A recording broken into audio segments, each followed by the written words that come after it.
नमस्कार बंधु, राधे राधे। मैं नंदिनी प्रिय संस्कृतम में आप सभी साथियों का स्वागत करती हूँ।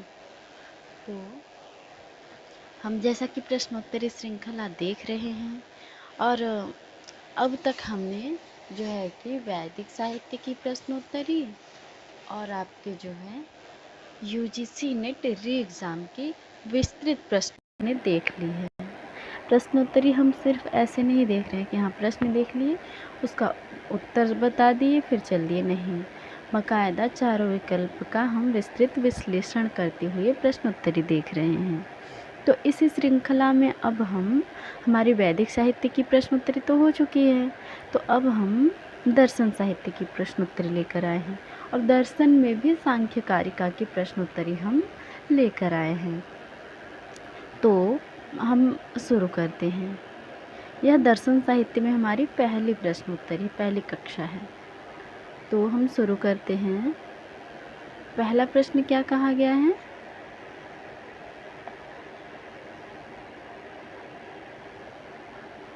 सांख्य मते प्रमाणमिष्टम। सांख्य के मत में प्रमाण कितने हैं? तो ये तो सरल प्रश्न है, बताइए आप लोग कि सांख्य के मत में प्रमाण कितने हैं और कौन कौन से हैं। यहाँ पे पूछा गया है कितने हैं, तो आप हमें बताइए कौन कौन से हैं।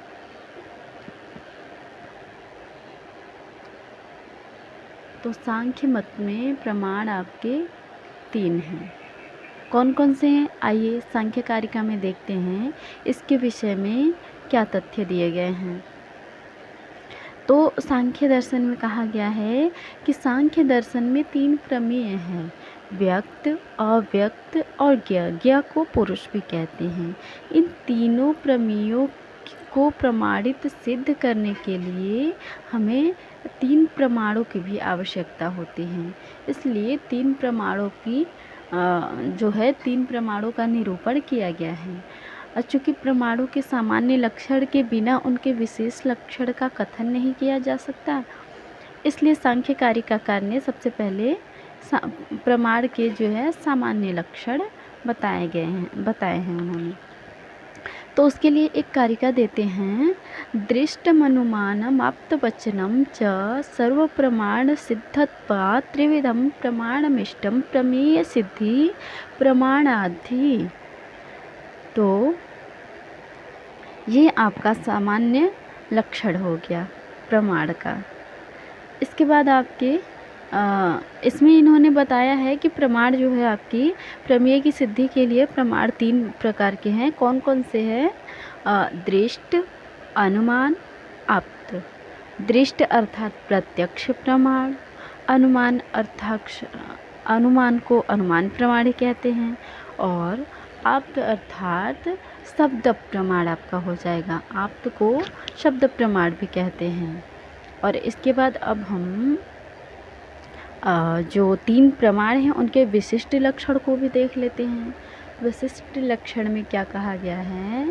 प्रति विषयाध्यवसायो दृष्टम त्रिविधम अनुमानम आख्यातम तल्लिंगी लिंगपूर्वकम आप्तश्रुतिराप्त वचनम। तो अर्थात प्रत्येक विषय का अध्ययन जो है वो दृष्ट प्रमाण है, अर्थात प्रत्यक्ष प्रमाण है।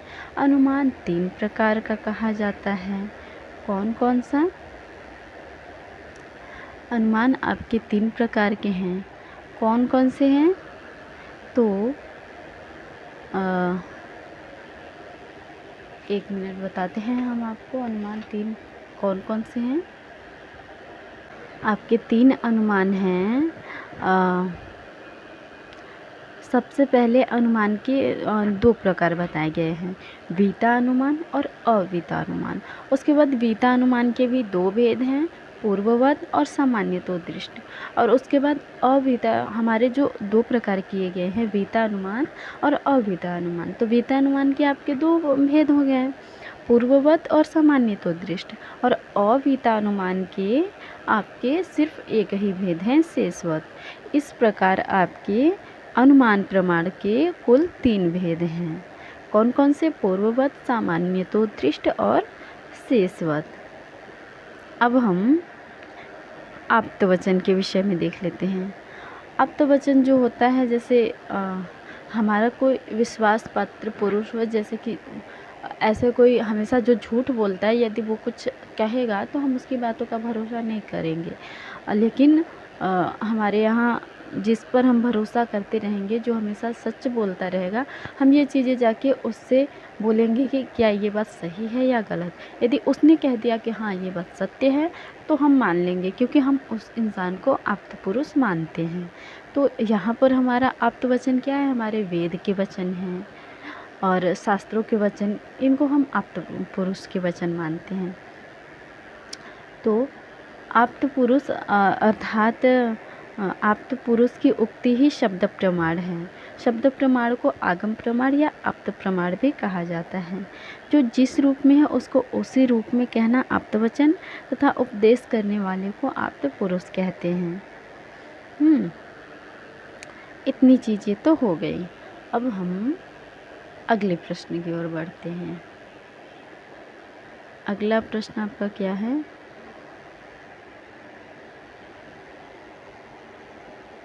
सांख्यकारिकायाः कर्ता वर्तते। आपके सांख्यकारिका के कर्ता के विषय में पूछा गया है। कौन है सांख्यकारिका के कर्ता? ये भी बहुत सरल प्रश्न है, लेकिन हम देखते हैं हमारे सांख्यकारिका के कर्ता कौन है। तो आपकी ये जो पहला ऑप्शन है सदानंद, ये तो वेदांत सार के कर्ता हैं। और कपिल मुनि कपिल मुनि जो हैं आपके, वो सांख्य सूत्र के रचनाकार हैं। और गौतम जो हैं आपके न्याय सूत्र के रचनाकार हैं। तो आपके ईश्वर कृष्ण जो हैं वो आपके सांख्यकारिका के रचनाकार हैं। अच्छा, अब हम देख लेते हैं कि ईश्वर कृष्ण ने सांख्यकारिका की रचना करी है और कपिल मुनि ने न्याय सूत्र। तो कपिल मुनि ने और एक ग्रंथ लिखा है समास सूत्र, जो कि न्याय सूत्र की ही टीका है। सांख्यकारिका में कुल 70 कारिकाएँ हैं। उसके बाद हम सांख्य सूत्र की अन्य टीकाओं को भी देख लेते हैं। कौन कौन से हैं? तो अनिरुद्ध वृत्तिसार, सांख्य वृत्तिसार, सांख्य प्रवचन भाष्य, लघु सांख्य वृत्ति, तत्व समास अथवा समास सूत्र। ये जो तत्व समास अथवा समास सूत्र है, ये जो कपिल मुनि जी की ही रचना है। अब हम सांख्य सूत्र की तो टीकाएँ देख ली, अब हम सांख्य कारिका की भी कुछ टीकाएँ देख लेते हैं। तो गौड़पाद भाष्य, माठर वृत्ति, जय मंगला, युक्ति दीपिका, सांख्य तत्व कौमुदी, इतने आपके सांख्य कारिका की टीकाएँ प्राप्त होते हैं। अन्य भी प्राप्त होते हैं, लेकिन अभी हमें इतने ही मिले हैं। सांख्य दर्शन के आचार्यों का क्रम भी हम देख लेते हैं। पूछा जाता है कि भाई इनके गुरु कौन थे, किनके गुरु कौन थे, तो आप एक क्रम में याद रखेंगे तो आप बता पाएंगे कि किसके गुरु कौन थे और कौन किसके शिष्य थे। तो सबसे पहले आपके आ जाते हैं आचार्य कपिल मुनि, उनके बाद आसुरी, उनके बाद पंचसिख, और उनके बाद जैगी सव्य और वार्षगण्य, और उसके बाद आ जाते हैं ईश्वर कृष्ण सबसे अंत में। तो इस प्रकार से सांख्यकारिका की आचार्यों का जो है क्रम था। अच्छा, सांख्य सूत्र देख लिया हमने। और सांख्य सूत्र जो है वो सांख्य दर्शन पर ग्रंथ है। तो हम सांख्य दर्शन पर अन्य कौन कौन से ग्रंथ हैं उनको भी देख लेते हैं। जैसे सांख्य सूत्र तो आपकी कपिल मुनि की हो गई, षष्ठी तंत्र, और उसके बाद राजवार्तिक, और उसके बाद एपिक सांख्य और अर्वाचीन सांख्य सूत्र इत्यादि ये आपके मिलते हैं सांख्य दर्शन के ग्रंथ। तो मुझे लगता है दूसरे प्रश्न में व्याख्या करने योग्य बातें हमने व्याख्या कर दी है। अब हमें अगले प्रश्न पर चलना चाहिए, और इस प्रश्न का बी विकल्प जो है सही उत्तर है और पहले का सी विकल्प।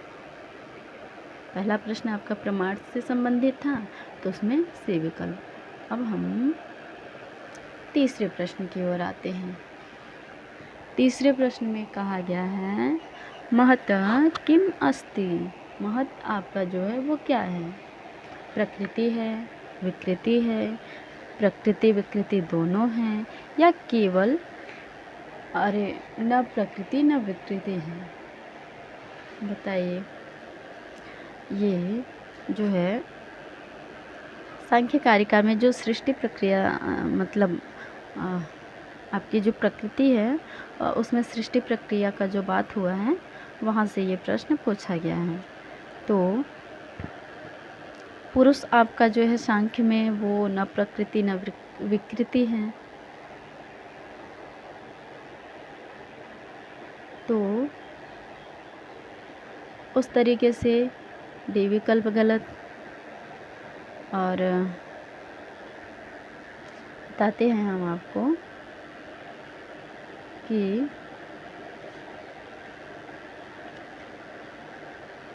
सांख्य कारिका में सृष्टि प्रक्रिया में सबसे पहले आपकी मूल प्रकृति होती है।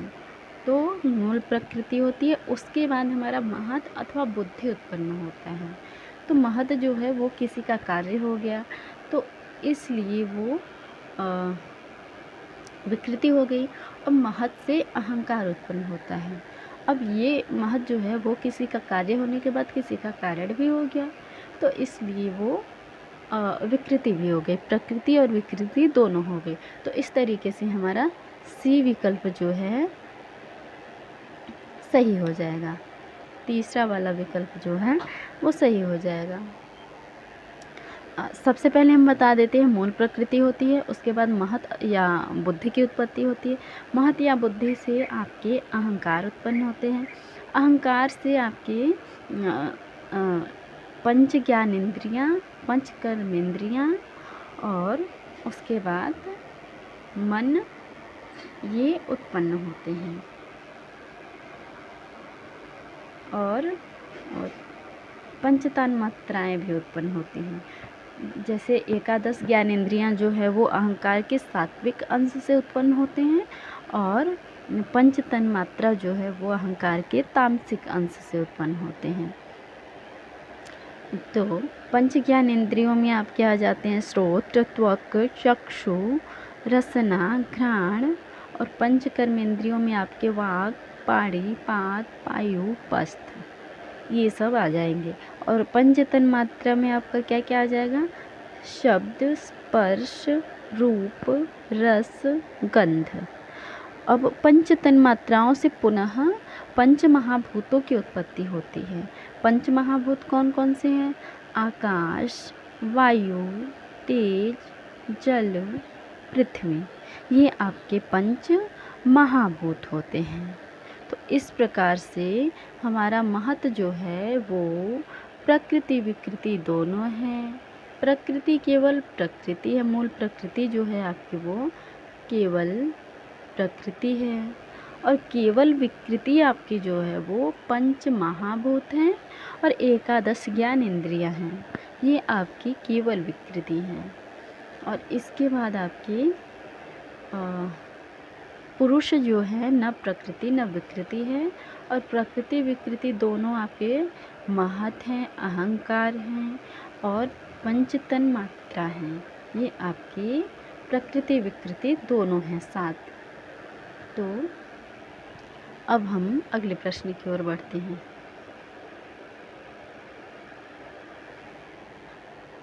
अगला प्रश्न आपका क्या है? तलिंगलिंगी पूर्वकम लक्षणमिदं कस्य विद्यते। यह लक्षण कहाँ से है? तो भाई चौथा प्रश्न है, 1 मिनट। यह आपके अनुमान प्रमाण से संबंधित है।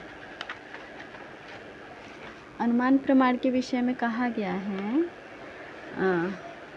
अभी हमने प्रमाणों को देखा, प्रमाणों का सामान्य लक्षण देखा है इससे पहले प्रश्न में। अब हम यहाँ पर सिर्फ अनुमान प्रमाण की बात करेंगे। अनुमान प्रमाण का लक्षण है तल्लिंग लिंगी पूर्वकम अनुमानम, अर्थात जिसके पूर्व में लिंग लिंगी भाव या व्याप्य व्यापक भाव हो, अर्थात यत्र धूमस तत्र वह्नि जैसा साहचर्य नियम हो, वह क्या कहलाता है आपका? वह अनुमान प्रमाण कहलाता है। अनुमान प्रमाण आपके पहले दो प्रकार के होते हैं, वीता अनुमान, अवीता अनुमान। वीता अनुमान भी दो प्रकार के होते हैं, पूर्ववत और शेषवत। पूर्ववत और सामान्यतो दृष्ट, और अवीता अनुमान आपका शेषवत होता है। इस प्रकार से अनुमान प्रमाण के आपके तीन भेद हो जाते हैं, पूर्ववत, सामान्यतो दृष्ट और शेषवत। अब इस प्रकार से हमारा ये जो लक्षण है आपका अनुमान प्रमाण का है। हम अगले प्रश्न की ओर बढ़ते हैं। व्यक्तम कीदृशम न भवति। व्यक्त आपका किस प्रकार का नहीं होता है? हेतु वाला,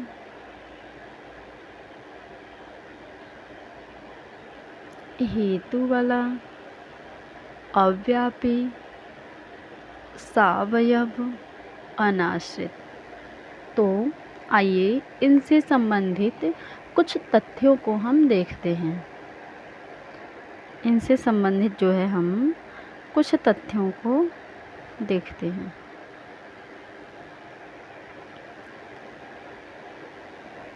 मूल प्रकृति से उत्पन्न होने वाले महद आदि कार्य को व्यक्त कहते हैं, और त्रिगुणात्मिका प्रधान प्रसवधर्मिणी को अव्यक्त कहते हैं, जो जड़ तथा अचेतन है। ठीक है, इतनी बातें क्लियर हुई। अब हम व्यक्त तथा अव्यक्त के विषय में देख लेते हैं। व्यक्त क्या है, अव्यक्त हमने देख लिया कि मूल प्रकृति से उत्पन्न होने वाले महदादि कार्य जो हैं उनको हम व्यक्त कहते हैं, और जो त्रिगुणात्मिका है, प्रधान है, प्रसवधर्मी है, उसको हम अव्यक्त, उस प्रकृति को अव्यक्त कहते हैं। ठीक है, तो अब हम व्यक्त का विशेषण देख लेते हैं और अव्यक्त का विशेषण देख लेते हैं। व्यक्त आपका हेतुमान है, अनित्य है, अव्यापी है, सक्रिय है, अनेक है। यहाँ पर देखिए हेतु वाला है, ये भी सही है। अनित्य है, आपके विकल्प में अनित्य नहीं दिया गया है। अव्यापी है, ये भी सही है। और सक्रिय है, अनेक है, आश्रित है, और लिंग सहित है, आश्रित है, और यहाँ पर अनाश्रित दिया हुआ है। यही आपका गलत विकल्प हो जाएगा। अवयव वाला भी है और परतंत्र है। तो यहाँ पर न भवति पूछा गया है, न कि भवति पूछा गया है। तो तीन तो आपके व्यक्त के विशेषण हैं और आपका एक अव्यक्त का विशेषण है। अब हम अव्यक्त के विशेषण को भी देख लेते हैं। अहेतुमान, नित्य, व्यापी, निष्क्रिय, एक, अनाश्रित, लिंग रहित, निरवयव और स्वतंत्र। ये इतने आपके अव्यक्त के भी विशेषण हो गए। अब हम अगले प्रश्न की ओर बढ़ते हैं। अगला प्रश्न आपका क्या है?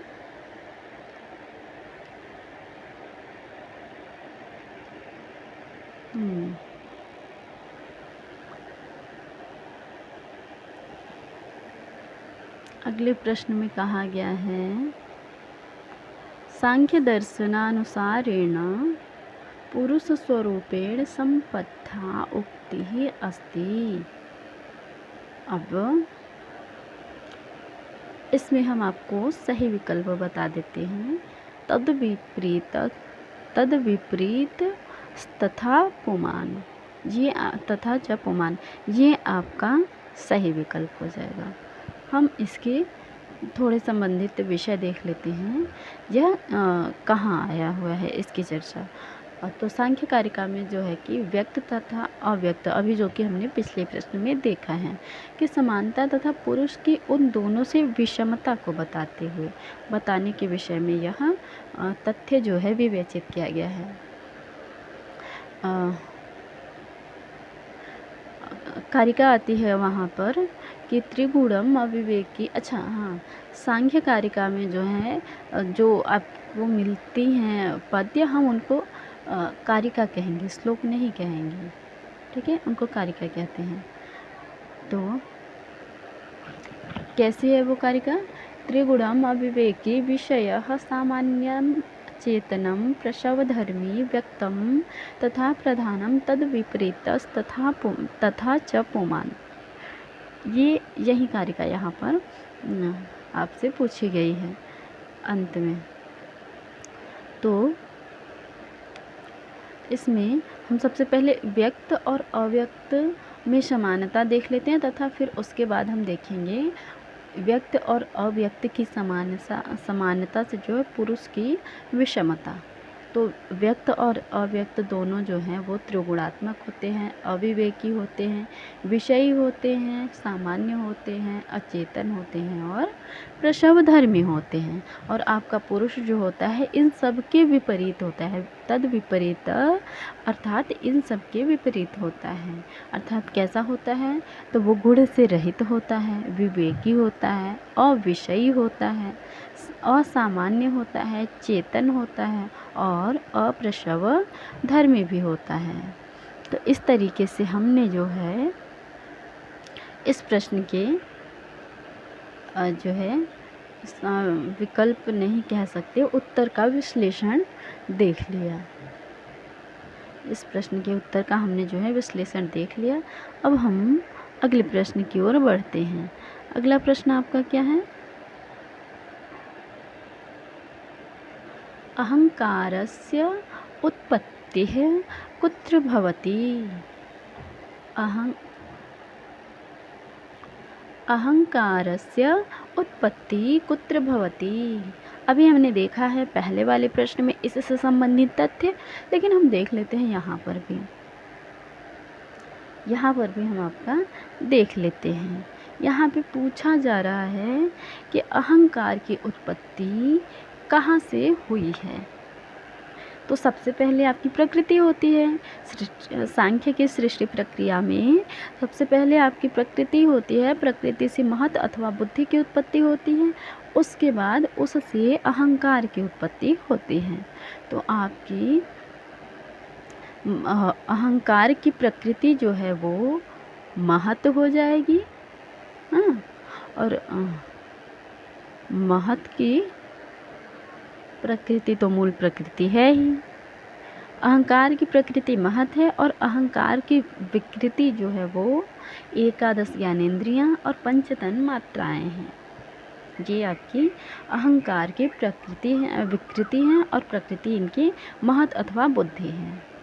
तो इस तरीके से आपका सातवें प्रश्न का ए विकल्प सही हो जाएगा। इसको हमने पहले वाले प्रश्न में बहुत अधिक मतलब जितना हो सकता है, जितना होना चाहिए उतना हमने व्याख्या किया था। तो यहाँ पर हम बहुत व्याख्या नहीं कर रहे हैं। अब हम अगले प्रश्न की ओर बढ़ते हैं। अच्छा, 8वां प्रश्न भी आपका विवेचित किया जा चुका है। सांख्य दर्शन में प्रमाणों की संख्या कितनी है? तो आप जानते हैं कि सांख्य दर्शन में प्रमाणों की संख्या 3 है। सांख्य दर्शन में प्रमाणों की संख्या आपकी 3 है।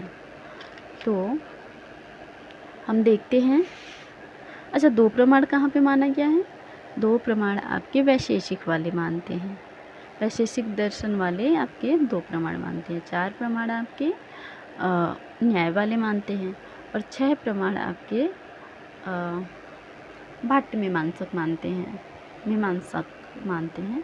5 आपके प्रभाकर मानते हैं और 6 भाट्ट मीमांसक मानते हैं। इस प्रकार से आपके सांख्य कारिका में 3 प्रमाणों की चर्चा करी गई है। कौन कौन से? दृष्ट अनुमान और आप्त, प्रत्यक्ष अनुमान और शब्द प्रमाण के विषय में। अब हम अगले प्रश्न की ओर बढ़ते हैं। अच्छा, 8वां प्रश्न 2 बार आ गया है। हाँ, 9वें प्रश्न की ओर बढ़ते हैं। यहाँ पर पूछा गया है, सांख्य मते सत्व रजस तमसाम साम्यावस्था भवति। सांख्य के मत में सत्व गुण, जैसा सांख्य में 3 गुणों की भी चर्चा करी गई है।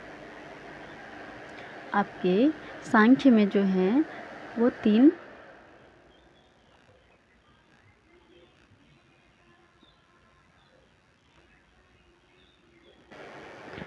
क्षमा कीजिए बंधु, पीडीएफ थोड़ा इधर उधर हो गया था, इसलिए थोड़ी दिक्कत हो गई। बाकी चीज़ें ठीक है। हम देखते हैं 9वां प्रश्न। सांख्य मते सत्व रजस तमसाम साम्यावस्था भवति। सांख्य में जो है वो सत्वगुण, रजोगुण, तमोगुण की साम्यावस्था जो है उसे क्या कहते हैं? तो गुण अलग अलग जगहों पर अलग अलग प्रसंग में गुण की परिभाषा अलग अलग है। जैसे व्याकरण में गुण की परिभाषा अलग है, और आपका दर्शन में ही आपके न्याय में अलग हैं, और फिर यहाँ सांख्य में अलग हैं। तो जगह जगह पर गुण की परिभाषा अलग है। तो यहाँ सांख्य कारिका में गुण से तात्पर्य 3 गुणों से है, सत्वगुण, रजोगुण और तमोगुण। तो इसकी साम्यावस्था जिसमें होती है वह कौन है? तो हम इससे संबंधित थोड़े तथ्य देख लेते हैं सांख्य कारिका में, कि जो हमारी प्रकृति है वह सभी कार्यों को उत्पन्न करने के कारण ही प्रकृति कहलाती है। और आचार्य वाचस्पति मिश्र ने प्रकृति शब्द का निर्वचन इस प्रकार किया है कि प्रकरोति ति प्रकृति ही, अर्थात जो कार्यों को उत्पन्न करती है वह प्रकृति है। इसी को प्रधान भी कहते हैं। यह सत्व रजस तमस की साम्यावस्था है। सत्व रजस तमस की साम्यावस्था का नाम ही क्या है? प्रकृति है। तो यहाँ पे आपका सही उत्तर आपका सी विकल्प हो जाएगा, प्रकृति।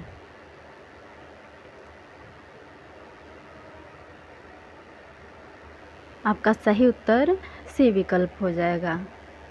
अच्छा, सांख्य का एक वहाँ पे वो भी मिलती है, सांख्य कारिका में कारिका भी मिलती है, उसमें सत्व रजस तमसाम साम्यावस्थाम प्रकृति ही इस तरीके से दिया गया है। यहाँ पर आपका प्रकृति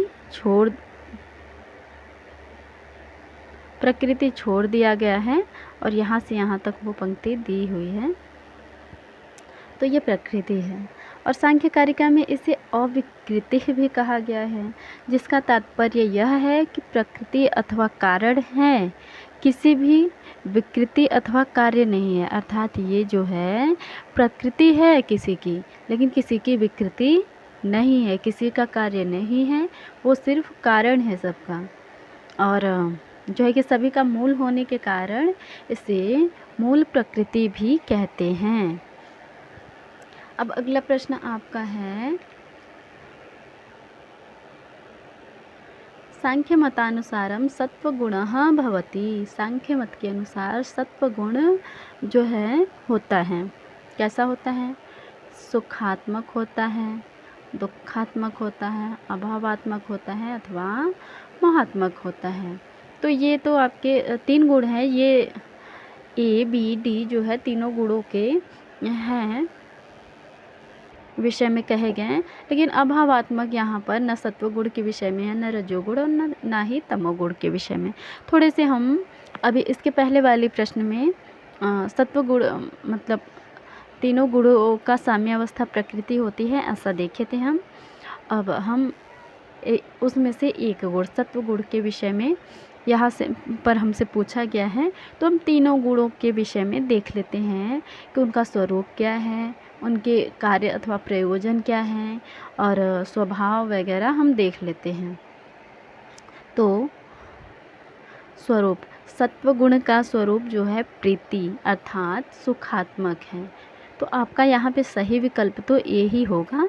अब हम रजोगुण का भी देख लेते हैं। रजोगुण आपके अप्रीति दुखात्मक है, और तमोगुण आपका जो है विषादात्मक होता है अर्थात मोहात्मक होता है। ये आपका रजोगुण और ये आपका तमोगुण हो जाएगा। और इसके बाद आपके सत्वगुण का कार्य है प्रकाश करना, रजोगुण का कार्य है प्रवृत्ति करना और तमोगुण का कार्य है नियमन करना। अर्थात जैसे कि हम कोई कार्य कर रहे हैं, उसमें यदि हम लगे रहें तो ये सत्वगुण का प्रकाश है। और कोई कार्य कर रहे हैं या नहीं भी कर रहे हैं, तो किसी कार्य को करने की तुरंत प्रवृत्ति, तुरंत इच्छा जो होती है, कार्य में प्रवृत्त होना, ये आपके रजोगुण का प्रभाव है। और यदि हम कोई कार्य करते करते हमें आलस्य आने लगे कि नहीं बहुत हुआ, बस अब नहीं, अब थोड़ा आराम कर लेते हैं या फिर, तो ये हमारा तमोगुण का प्रभाव हो जाएगा। तमोगुण हमारा भारी होता है और रजोगुण हमारा चंचल होता है और सत्वगुण हमारा हल्का होता है। और इसके बाद आपके सत्वगुण जो है वो प्रकाशक होते हैं, तमोगुण आपका अवरोधक होता है और रजोगुण आपके उत्तेजक होते हैं। इन तीनों के हम लक्षण थोड़ा सा देख लेते हैं। सत्वगुण का लक्षण है लघु प्रकाशकम और रजोगुण का लक्षण है उपष्टंभकम चलम च रजः और तमोगुण का लक्षण है गुरुवर्णकमेव तमः। इस तरीके से हमने जो है 10 प्रश्नों को देखा। अब हम मुझे लगता है यहाँ पर कक्षा समाप्त कर देनी चाहिए, नहीं तो वीडियो बहुत लंबा हो जाएगा और अभी प्रश्न भी बहुत हैं, तो हम देखते हैं कितनी कक्षाएं बनती हैं इसकी। तो आप लोग पिछली कक्षा भी अवश्य देखें, ये कक्षा भी अवश्य देखें। मैं उम्मीद करती हूँ कि आप लोगों को बहुत लाभ होगा। और यदि आप लोग सारा अच्छे से देखते हैं, नोट्स बनाते हैं, रिवीजन करते हैं, तो मुझे नहीं लगता कि इससे कुछ भी बाहर जाएगा। मैं इतना इसमें आप लोगों को दे रही हूँ कि इससे कुछ बाहर नहीं जाना चाहिए। तो अब कक्षा समाप्त करते हैं। निरंतर बने रहिए, चैनल को सब्सक्राइब करिए, लाइक करिए, कमेंट करिए, ताकि आने वाली अन्य वीडियो भी आपको मिल सके। क्योंकि दिसंबर परीक्षा के लिए हम बहुत ही महत्वपूर्ण प्रश्नोत्तरी आगे भी लेकर आएंगे। तो कक्षा समाप्त करते हैं। धन्यवाद।